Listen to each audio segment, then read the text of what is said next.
Assalamualaikum warahmatullahi wabarakatuh. Ya anak-anak, sekarang kita belajar aswaja untuk kelas 11 bab 5 bagian 1. Di bab 5 ini saya membagi menjadi 2 bagian, dan ini merupakan bagian pertama dari bab 5 yang berjudul ijtihad dan taklid serta batasan-batasan dan sumber hukumnya.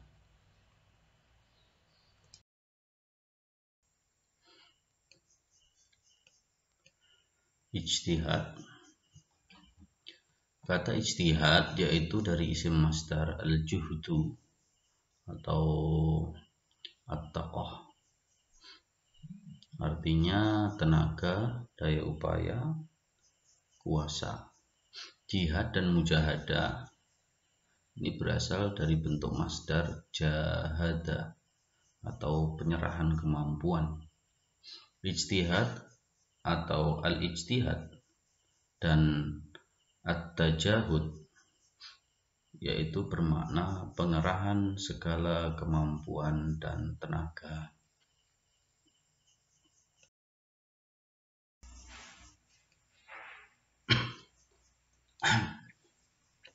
Konsep ijtihad yang dirumuskan oleh Imam Al-Ghazali adalah pencurahan segala daya upaya dan kemampuan untuk menghasilkan sesuatu yang berat atau yang sulit. Jadi kalau yang ringan-ringan ini tidak perlu mencurahkan tenaga, seperti kita mengangkat sesuatu yang ringan. Tetapi ketika kita mengangkat sesuatu yang berat, tertentu ini membutuhkan upaya yang sangat perlu dianalisa, baik kekuatan, pikiran, dan lain sebagainya. Sedangkan menurut As-Syaukani, ijtihad adalah usaha besar yang memerlukan pengarahan kemampuan. Metode yang dipakai adalah istinbat atau dalam bahasa Arabnya badlul juhdi linailil ahkami asy-syar'i al-amali, yaitu mencurahkan segala kemampuan untuk menggali hukum syara' yang praktis. Jadi kenapa digali? Karena hukum syariat ini tidak tampak dalam teks hadis gitu. Makanya kita perlu menggali dari hukum-hukum yang sudah ada ya.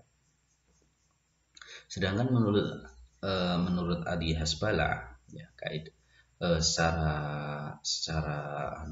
secara gamblangnya itu ijtihad bisa dibagi menjadi 2, yaitu berdasarkan kaidah bahasa dan pengenalan makna syariat atau maqasidus syari'.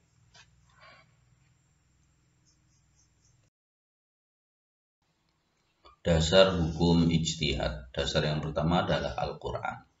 Terdapat pada surah An-Nisa ayat 59 yang berbunyi, A'udzu billahi minasyaitonir rajim.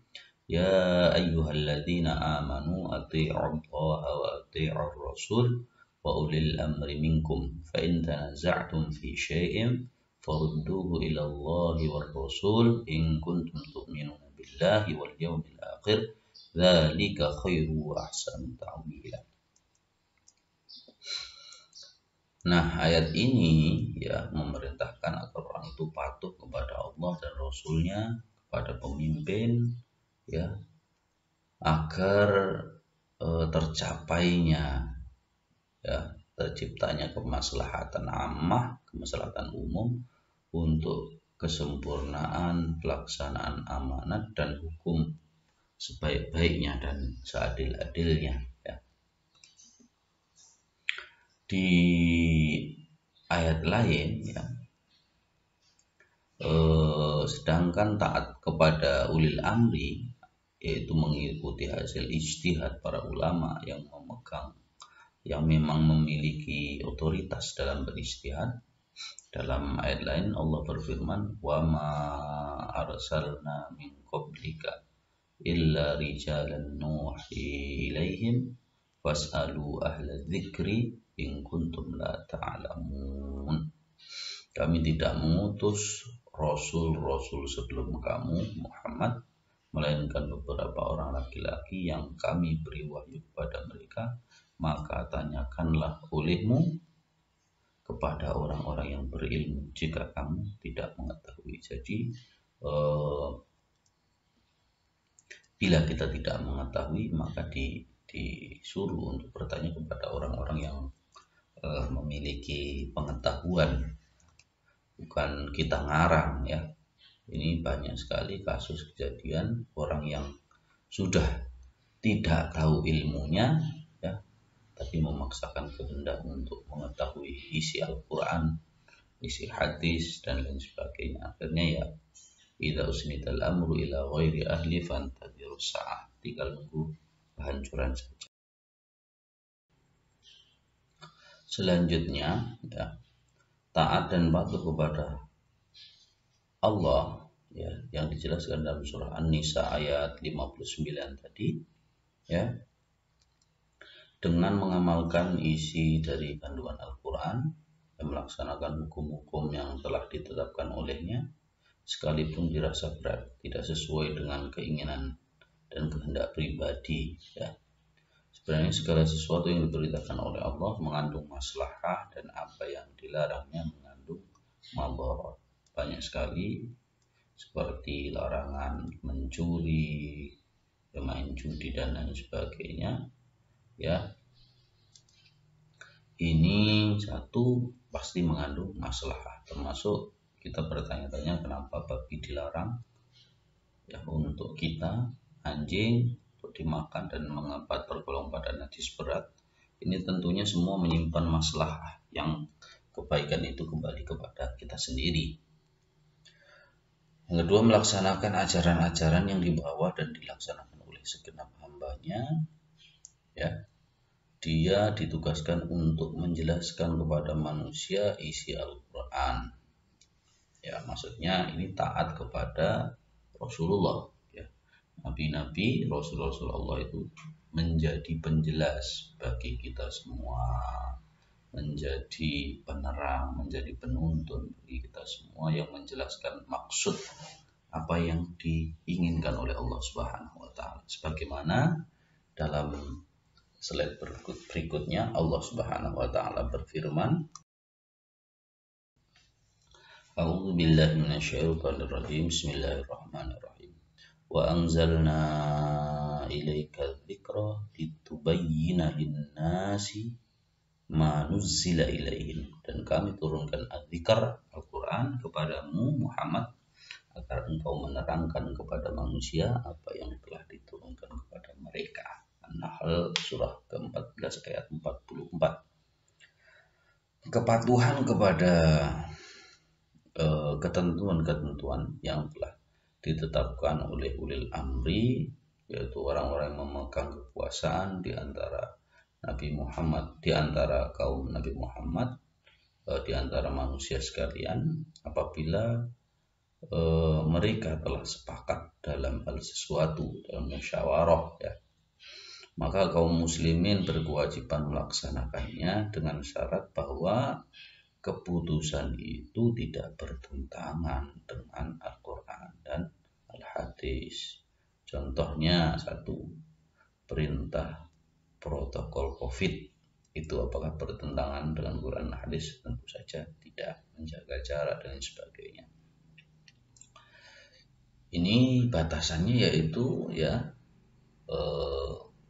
la ta'ata di maksiatil khaliq, tidak ada ketaatan terhadap siapapun untuk bermaksiat kepada pencipta, kepada sang pencipta kita. Batasannya itu. Jadi selama perintah itu datang dari pimpinan kita dan tidak mengandung maksiat, maka kita wajib untuk mematuhinya karena berisi tentang kemaslahatan kita sendiri. Dasar dari hadis, selanjutnya dasar dari hadis. Kita baca hadisnya.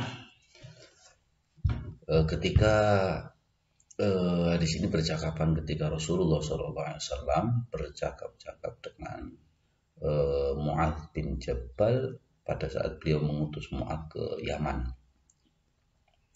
Rasulullah SAW bertanya, kaifa taqdi idza arada laka qada? Bagaimana kamu memutuskan ya jika ada suatu hal yang harus kamu putuskan? Mu'adz menjawab, qala aqdi bi kitabillah. Mu'adz menjawab, saya memutuskan dengan kitab Allah. Fa illam ajid, ketika saya tidak menemuinya, fa bi sunnati, maka dengan fa bi sunnati Rasulillah, saya memutuskan dengan sunnah Rasulullah SAW.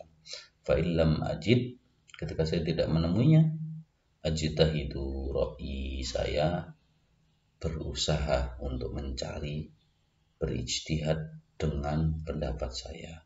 Wala alu fadharaba Rasulullah sadrah, dan saya tidak akan berlebih-lebihan ya apa yang diketahuinya itulah yang diputuskan, tidak memaksakan harus keluar hasil keputusan sementara Mu'adz tidak tahu, tidak mendapatkan ilmu itu. Artinya terukur berdasarkan apa yang diriwayatkan oleh Rasulullah disampaikan dan tidak dijumpai pada sunnah Rasul, maka Mu'adz memutuskan dengan pendapatnya, dengan ijtihadnya Mu'adz berdasarkan apa yang dia ketahui dari Al-Quran dan hadis, walaupun itu tidak terdapat pada Al-Quran dan hadis, masih bersumber kepada Quran dan hadis. Kemudian apa yang dilakukan oleh Rasulullah? Fadharaba Rasulullah sadrah. Rasul mengelus dada Mu'adz bin Jabal. Wa qala alhamdulillahilladzi waffaqa Rasulullah lima yardahu Rasulullah SAW bagaimana? Setelah menepuk dadanya Mu'adz, ya, Rasulullah menepuk dadanya Mu'adz sambil berkata, segala puji bagi Allah yang telah memberikan taufik pertolongan kepada utusan Rasulullah Shallallahu Alaihi Wasallam. Artinya, ya, ijtihad itu diakui secara sah oleh baginda Nabi Muhammad SAW. Namun harusnya ijtihad itu haruslah dilakukan oleh seorang yang mengetahui Al-Quran dan Sunnah. Ya, selain itu masalah-masalah yang diijtihadi adalah masalah yang tidak terdapat dalil qat'inya atau masalah yang tidak ada nasnya. Dalil ijtihad yang selanjutnya adalah ijma. Ya, kita mengetahui bahwa Al-Quran adalah sumber hukum yang lengkap. Akan tetapi hukum-hukum yang ada di dalam Al-Quran itu bersifat mujmal atau global, ya, belum terperinci. Selain itu ada banyak masalah yang diperselisihkan oleh para ulama dan masalah baru yang muncul, ya, masalah baru yang pada Rasulullah belum ada terjadi di zaman kita ada. Oleh karena itu mayoritas ulama sepakat bahwa ijtihad, usaha untuk menggali sumber hukum, ya, ini penting dilakukan. Ya. Seperti masalah yang tidak ada di zaman Rasul, ya, bagaimana hukumnya misalkan, ya, transaksi jual beli inden, ya, bagaimana hukumnya bank, bagaimana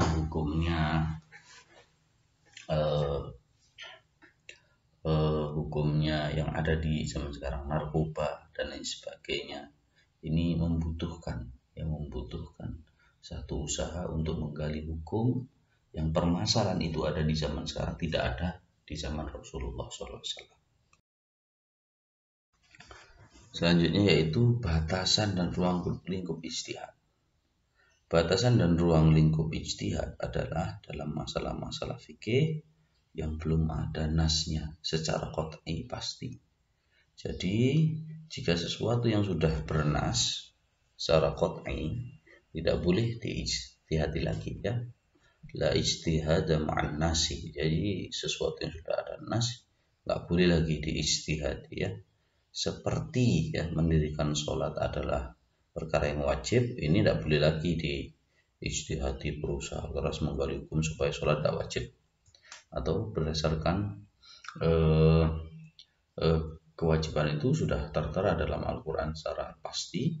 Karena itu kewajiban sholat ini tidak boleh diijtihadi lagi karena Al-Quran dan hadis sudah menjelaskan secara gamblang bahwa bagaimana seorang itu wajib melaksanakan